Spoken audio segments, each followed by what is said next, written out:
Hello students, welcome to my channel Learnopedia. Last class में हम लोगों ने कंप्लीट किया था पॉलिटिकल साइंस का यूनिट 2 का फेलियर ऑफ द यूएनओ। आज हम लोग स्टार्ट करेंगे फ्यूचर ऑफ द यूएनओ। तो आइए स्टार्ट करते हैं फ्यूचर ऑफ द यूएनओ। इसका मतलब है आज भी यूएनओ दुनिया का सबसे इम्पॉर्टेंट इंटरनेशनल ऑर्गेनाइजेशन है। फ्यूचर में इसका रोल और भी इम्पॉर्टेंट होगा क्योंकि climate change, cyber attacks, terrorism, pandemics और न्यूक्लियर थ्रेट जैसे ग्लोबल प्रॉब्लम्स किसी एक कंट्री के बस की बात नहीं है। लेकिन यूएनओ को और इफेक्टिव बनाने के लिए रिफॉर्म्स की ज़रूरत है। सबसे ज़्यादा डिमांड सिक्योरिटी काउंसिल रिफॉर्म की है। कई कंट्रीज चाहती है कि सिक्योरिटी काउंसिल को और रिप्रेजेंटेटिव बनाया जाए और वेटो पावर का मिसयूज को कम किया जाए। डेवलपिंग कंट्रीज को भी ज़्यादा रिप्रेजेंटेशन मिलना चाहिए। पीस कीपिंग फोर्सेज को और मॉडर्न और स्ट्रॉन्ग बनाना होगा। फाइनेंशियल रिसोर्सेज बढ़ाने होंगे और डिसीजन मेकिंग प्रोसेस को फास्टर बनाना होगा। अगर यूएनओ अपने स्ट्रक्चर में रिफॉर्म्स करे और मेंबर कंट्रीज ऑनेस्टली कोऑपरेशन दे तो फ्यूचर में भी ये world peace, human right, sustainable development और इंटरनेशनल कोऑपरेशन को स्ट्रेंथन करने में सबसे इम्पोर्टेंट ऑर्गेनाइजेशन बना रहेगा। अब है specialised agencies of the UNO. तो यूनाइटेड नेशंस के अंदर बहुत सारी स्पेशलाइज्ड एजेंसीज काम करती है। इनका पर्पस वॉर को रोकना नहीं बल्कि health, education, labour, agriculture, finance, communication और चिल्ड्रन के वेलफेयर जैसे अलग अलग फील्ड्स में डेवलपमेंट करना होता है। ये एजेंसीज अपने अपने फील्ड के एक्सपर्ट्स होती हैं और दुनिया के कंट्रीज के साथ मिलकर प्रॉब्लम सॉल्व करती हैं। कुछ फेमस एजेंसीज हैं UNICEF, WHO, UNESCO, ILO, FAQ, IMF, world bank और भी बहुत सारी हैं। तो फर्स्ट हम लोग यूनिसेफ पढ़ते हैं। तो इसका इंट्रोडक्शन क्या है? तो यूनिसेफ का फुल फॉर्म है यूनाइटेड नेशन चिल्ड्रन फंड है। इसका शुरुआत हुआ था 11 दिसंबर 1946 को। पहले इसका काम United Nation International children's emergency fund था क्योंकि इसका ऑब्जेक्टिव सेकेंड वर्ल्ड वॉर के बाद अफेक्टेड चिल्ड्रन की हेल्प करना था। बाद में इसका काम पूरी दुनिया के बच्चों के वेलफेयर तक बढ़ा दिया गया, लेकिन नाम का शॉर्ट फॉर्म यूनिसेफ ही रखा गया। इसका बहुत बड़ा नाम था तो इसका शॉर्ट फॉर्म यूनिसेफ रखा गया। यूनिसेफ का हेडक्वार्टर न्यूयॉर्क में है। इसका मेन ऑब्जेक्टिव है हर बच्चों को हेल्थ, न्यूट्रिशन, एजुकेशन, प्रोटेक्शन और इक्वल अपॉर्चुनिटीज देना। अब है कुछ स्ट्रक्चर और ऑर्गेनाइजेशनल स्ट्रक्चर ऑफ यूनिसेफ पढ़ लेते हैं। तो यूनिसेफ का ऑर्गेनाइजेशनल स्ट्रक्चर बहुत ज़्यादा सिस्टमेटिक है। सबसे ऊपर एग्जीक्यूटिव बोर्ड होता है जो पॉलिसीज बनाता है और प्रोग्राम को अप्रूव करता है। एग्जीक्यूटिव डायरेक्टर पूरी ऑर्गेनाइजेशन का चीफ होता है और डे टू डे एडमिनिस्ट्रेशन को हैंडल करता है। इसके अलावा यूनिसेफ का रीजनल ऑफिसेज और कंट्री ऑफिसेज होते हैं जो डिफरेंट कंट्रीज में प्रोजेक्ट्स इम्प्लीमेंट करते हैं। हर ऑफिस लोकल गवर्नमेंट के साथ मिलकर काम करता है। अब है कॉम्पोजिशन ऑफ यूनिसेफ। यूनिसेफ का executive board United Nations economic and social council ECOSOC के थ्रू इलेक्टेड मेंबर्स कंट्रीज से मिलकर बनाता है। डिफरेंट कंट्रीज के रिप्रेजेंटेटिव इस बोर्ड का हिस्सा होता है। ये बोर्ड पॉलिसीज, बजट और प्रोग्राम्स को अप्रूव करता है। यूनिसेफ में doctor, education expert, nutrition specialist, economist और सोशल वर्कर्स भी काम करते हैं। इसी का नेक्स्ट पॉइंट है फंक्शंस ऑफ यूनिसेफ। यूनिसेफ का सबसे इम्पोर्टेंट फंक्शन बच्चों के राइट्स को प्रोटेक्ट करना है। ये न्यूबॉर्न बेबीज और मदर्स के हेल्थ प्रोग्राम चलाता है। वैक्सीनेशन कैंपेन्स ऑर्गेनाइज करता है ताकि बच्चा डेंजरस डिजीज से बच सके। मैल न्यूट्रिशन को रिड्यूस करने के लिए न्यूट्रिशन प्रोग्राम चलाता है। यूनिसेफ एजुकेशन को भी प्रमोट करता है, स्पेशली पुअर और रूरल चिल्ड्रन के लिए स्कूल्स और लर्निंग मटेरियल्स प्रोवाइड करता है। चाइल्ड लेबर, चाइल्ड ट्रैफिकिंग और चाइल्ड अब्यूज के अगेंस्ट अवेयरनेस क्रिएट करता है। इमरजेंसी सिचुएशन जैसे फ्लड्स, अर्थक्वेक, वॉर और रेफ्यूजीज क्राइसिस में फूड, मेडिसिन और क्लीन ड्रिंकिंग वाटर भी प्रोवाइड करता है। यूनिसेफ गर्ल्स एजुकेशन और जेंडर इक्वालिटी को भी सपोर्ट करता है। इसका ऑब्जेक्टिव है कि हर बच्चा हेल्दी, एजुकेटेड और सेफ इन्वायरमेंट में बड़ा हो। अब कुछ अचीवमेंट है यूनिसेफ का। तो यूनिसेफ ने दुनिया भर में मिलियंस ऑफ चिल्ड्रन की लाइफ इम्प्रूव की है। इसने पोलियो और मीजल्स जैसे डिजीज के अगेंस्ट वैक्सीनेशन प्रोग्राम को सक्सेसफुल बनाया। चाइल्ड मोरालिटी रेट को रिड्यूस करने में बहुत बड़ा कंट्रीब्यूशन दिया। मैल न्यूट्रिशन के खिलाफ न्यूट्रिशन प्रोग्राम्स चलाए। एजुकेशन के फील्ड में यूनिसेफ ने स्कूल इनरोलमेंट बढ़ाए और स्पेशली गर्ल्स की एजुकेशन को प्रमोट किया। इमरजेंसी सिचुएशन में लाखों रेफ्यूजी चिल्ड्रन को फूड शेल्टर और हेल्थ केयर प्रोवाइड किया। ठीक है, इंडिया में भी यूनिसेफ ने immunisation programme, mid day meal awareness, sanitation campaigns और चाइल्ड प्रोटेक्शन प्रोग्राम में इम्पोर्टेंट कंट्रीब्यूशन दिया है।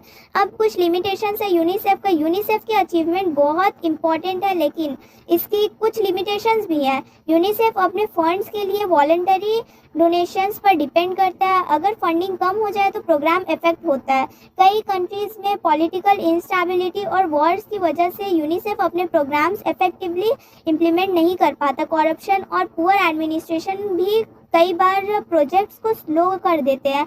पॉपुलेशन बहुत ज़्यादा होने की वजह से डेवलपिंग कंट्रीज़ में हर नीडी चाइल्ड तक हेल्प पहुंचना मुश्किल हो जाता है। इसीलिए यूनिसेफ की रिसोर्सेज कई बार डिमांड का कंपैरिजन में कम पड़ जाती है।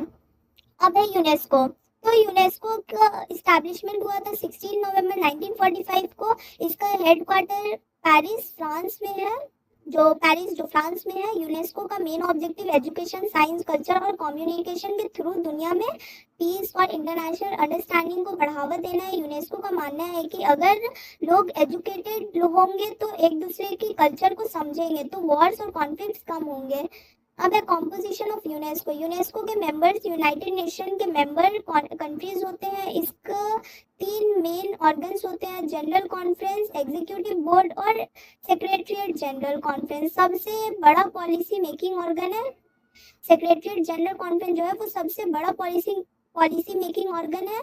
एग्जीक्यूटिव बोर्ड पॉलिसीज को इम्प्लीमेंट करने में मदद करता है और सेक्रेटरीट के हेड डायरेक्टर जनरल होते हैं जो ऑर्गेनाइजेशन का एडमिनिस्ट्रेशन चलाता है। अब है फंक्शंस ऑफ यूनेस्को। यूनेस्को दुनिया भर में एजुकेशन को इम्प्रूव करने के लिए काम करता है, लिटरेसी प्रोग्राम चलाता है और इक्वालिटी एजुकेशन को प्रमोट करता है। साइंस और टेक्नोलॉजी में रिसर्च को इंकरेज करता है, कल्चरल हेरिटेज को प्रोटेक्ट करता है और वर्ल्ड हेरिटेज साइट्स को प्रिजर्व करता है। Press freedom, freedom of expression और कल्चरल डाइवर्सिटी को भी सपोर्ट करता है। डेवलपिंग कंट्रीज को एजुकेशनल और साइंटिफिक डेवलपमेंट में टेक्निकल असिस्टेंस भी प्रोवाइड करता है। अब है लिमिटेशंस ऑफ यूनेस्को। यूनेस्को की फंडिंग वॉलंटरी कंट्रीब्यूशन पर डिपेंड करती है। कई बार पॉलिटिकल डिस्प्यूट्स की वजह से कुछ कंट्रीज ऑर्गेनाइजेशन से अलग हो जाती है या फंडिंग रोक देती है। यूनेस्को रिकमेंडेशन देता है लेकिन किसी कंट्रीज को फोर्स नहीं कर सकता, इसीलिए कई बार इसके प्रोग्राम्स एक्सपेक्टेड रिजल्ट नहीं दे पाते। अब है evaluation of UNESCO.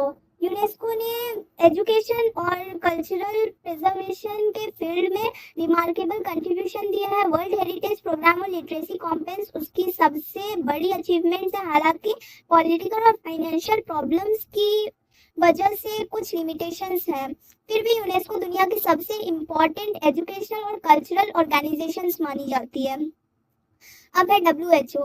WHO establish हुआ था 7 अप्रैल 1948 को। इसका हेडक्वार्टर जेनेवा में है जो अभी स्विट्जरलैंड में है। इसका ऑब्जेक्टिव दुनिया भर के लोगों को बेस्ट पॉसिबल हेल्थ प्रोवाइड करना है।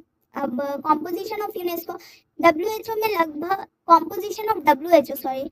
WHO में लगभग सभी UN मेंबर कंट्रीज मेंबर है। इसके मेन ऑर्गन्स है world health assembly, executive board और सेक्रेटरीट। डायरेक्टर जनरल WHO का चीफ एग्जीक्यूटिव होता है। तो WHO का चीफ एग्जीक्यूटिव कौन होता है? Director general, secretariat, executive board, ठीक है, और वर्ल्ड हेल्थ असेंबली। अब है functions of WHO। WHO disease को कंट्रोल करने के लिए वैक्सीनेशन प्रोग्राम्स चलाता है। पोलियो, मलेरिया, ट्यूबरक्लोसिस और हाइव एड्स के अगेंस्ट कैंपेन्स ऑर्गेनाइज करता है। पैंडेमिक जैसे कोविड-19 के टाइम कंट्रीज को गाइडलाइंस और टेक्निकल सपोर्ट प्रोवाइड करता है। Maternal health, child health, nutrition और सैनिटेशन पर भी काम करता है। WHO हेल्थ रिसर्च को प्रमोट करता है और इंटरनेशनल हेल्थ स्टैंडर्ड डेवलप करता है। अब नेक्स्ट है वर्ल्ड बैंक। तो इसका इंट्रोडक्शन है। वर्ल्ड बैंक की इस्टेब्लिशमेंट हुआ था 1944 में, ब्रेटन वुड्स कॉन्फ्रेंस के बाद हुआ था। इसका हेडक्वार्टर वॉशिंगटन डीसी जो अभी यूएसए में है। इसका ऑब्जेक्टिव डेवलपिंग कंट्रीज को इकोनॉमिक डेवलपमेंट के लिए फाइनेंशियल असिस्टेंस देना।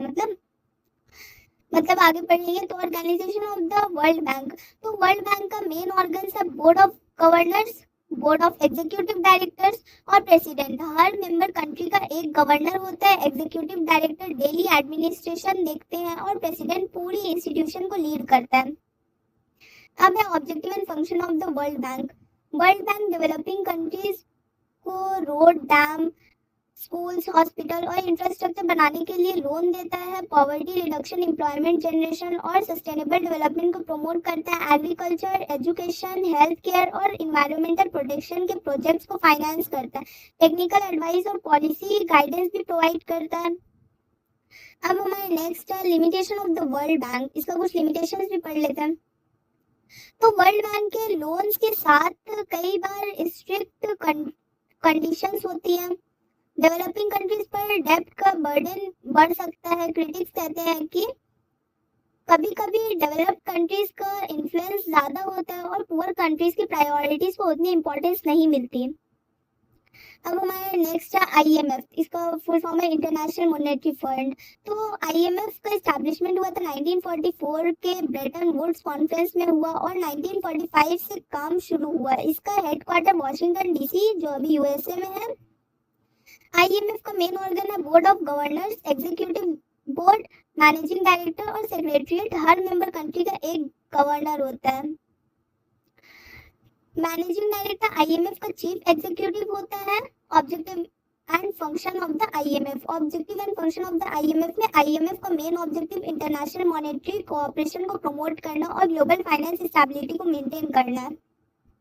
अगर किसी कंट्री को बैलेंस ऑफ पेमेंट्स की प्रॉब्लम हो या फॉरेन एक्सचेंज क्राइसिस हो तो आईएमएफ उसे लोन प्रोवाइड करता है। आईएमएफ एक्सचेंज रेट स्टेबिलिटी को मेंटेन करता है और इंटरनेशनल ट्रेड को प्रमोट करने में भी हेल्प करता है।